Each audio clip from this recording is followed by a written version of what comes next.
perte de vue, des habitations de fortune. Dans ce bout de désert du Proche-Orient, le début de la guerre en Syrie a été synonyme d'afflux massif de réfugiés. 12 ans plus tard, le temporaire est devenu permanent. Le camp de Zaatari, au nord de la Jordanie, est l'un des plus importants de la région. 85 000 réfugiés s'y entassent, dont près de 45 000 mineurs.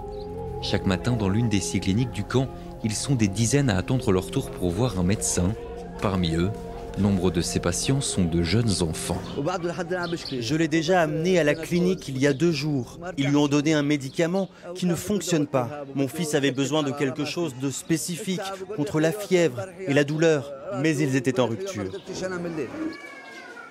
Après une opération de triage qui hiérarchise les cas, c'est l'attente pour voir l'un des 4 praticiens. Ici, 300 personnes se succèdent entre 9h et 16h.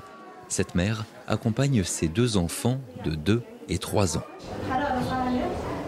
Elle a de la fièvre? Quand les symptômes ont-ils commencé? Ils ont mal à la gorge, de la fièvre. C'est une infection virale assez commune ici. Mais si on remarque des cas plus difficiles, on les renvoie vers un pédiatre. Si le patient a besoin de voir un spécialiste en dehors du camp, on peut le transférer.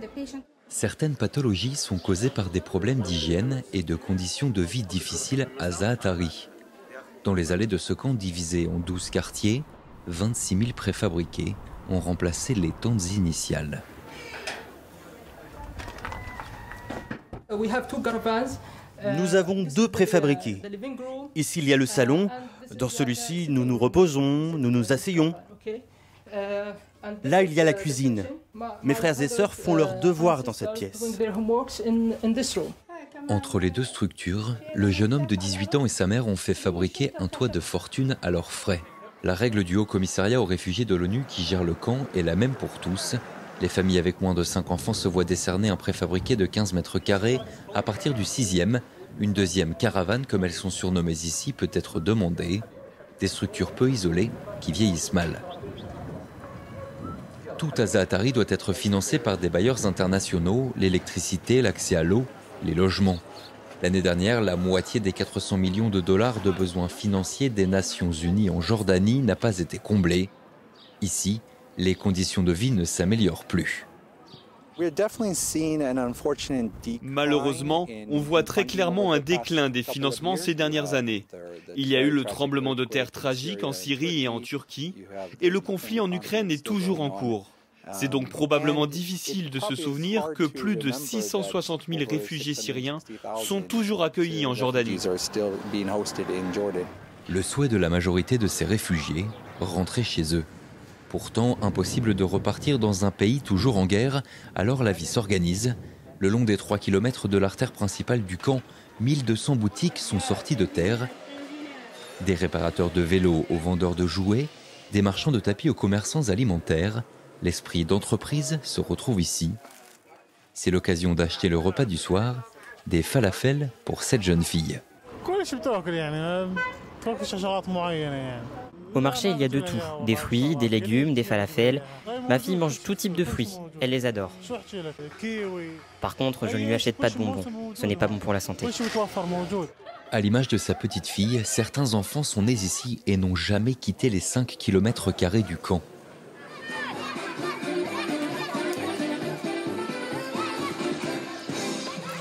Dans certains des 58 centres communautaires pour se changer les idées, ils peuvent avoir accès notamment à des activités diverses, des jeux, du sport, pour oublier les problèmes du quotidien.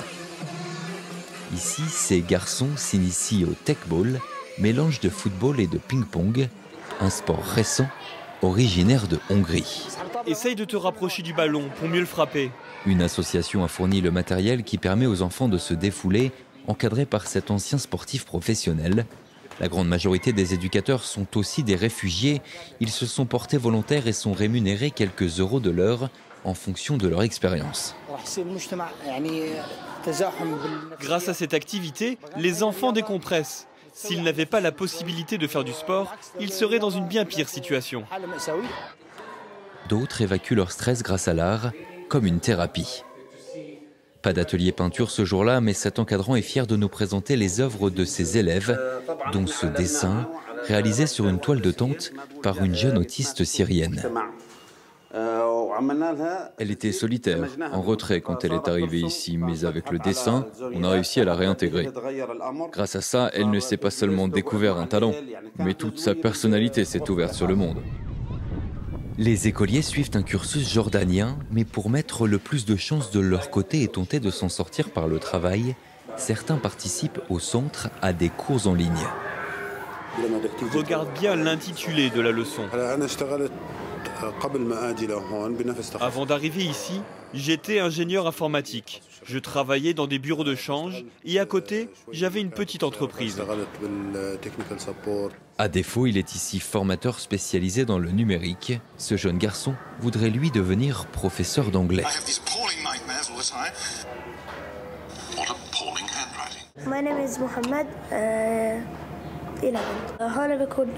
Ici, je suis au calme pour travailler et la connexion Internet est plus rapide pour regarder les cours en ligne et faire ses devoirs.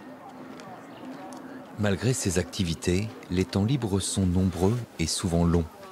Ces deux jeunes adultes étaient voisins en Syrie. Ils se sont retrouvés en Jordanie et vivent à nouveau à proximité, comme avant. Sauf qu'ici, les distractions sont bien moins nombreuses.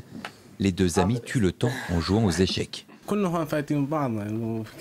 se connaît un peu tous ici, le camp est plutôt petit.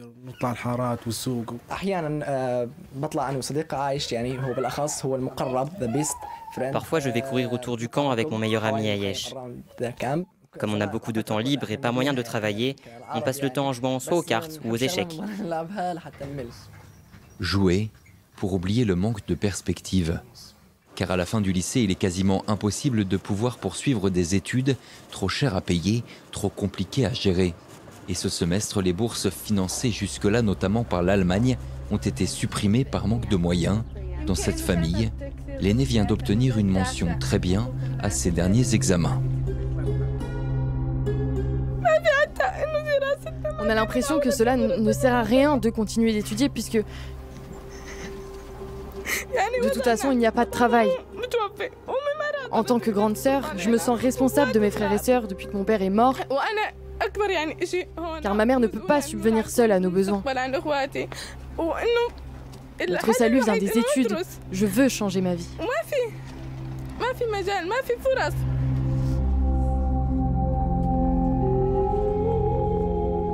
Son rêve, devenir astronaute, ses proches la voient bien avocate.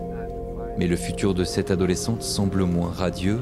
Sans solution pour l'avenir, elle pourrait se trouver un mari. Pour les plus jeunes, ainsi va la vie, derrière les murs du camp de Zaatari.